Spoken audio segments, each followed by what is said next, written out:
Salam mehriban denanlar. Moda fasonlar kanalymyza hoş geldiňiz. Bu videomyzda 2024-nji, 2025-nji ýyllaryň trendlary, ýagny trend köýnekleri barada gürleşelim.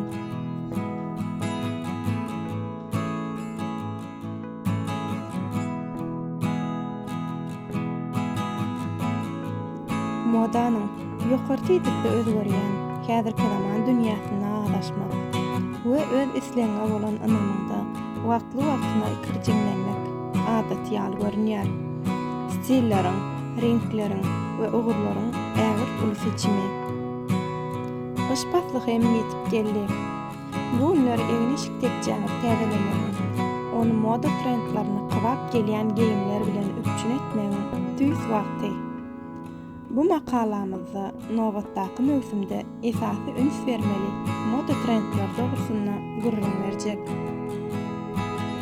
Goýy gyzyl renk ähengleri 2024-nji ýylda brendler açyk gyrmyzy renk öwüşgünlerinden daşlaşyp has ünsün dymyk goňra syzym renkle geçmek kararyna geldiler.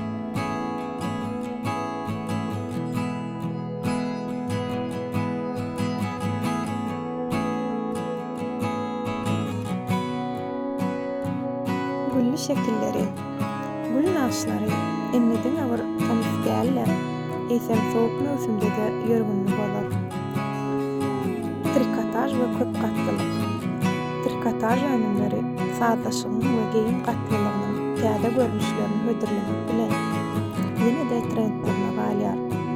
Bu trendler täze mövsümde geyinmege ähmiýet berýän her bir adama özüne mahsus stilini tapmakda, garderobyň geyimlerini mövsümine görä saýhallamaga, döwre görä giyinmege mümkinçilik berýär.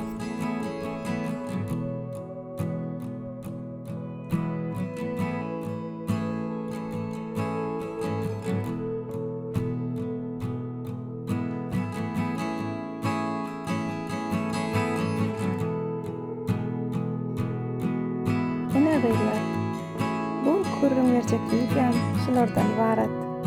Videolarımı halayansanız deyip ümit etýän, ýene de şular ýaly videolardan habardar bolmak isleseňiz, ýagny görmek isleseňiz, Moda Fasonlar kanalymy bilen galyň. Hemmäňize sag bolun.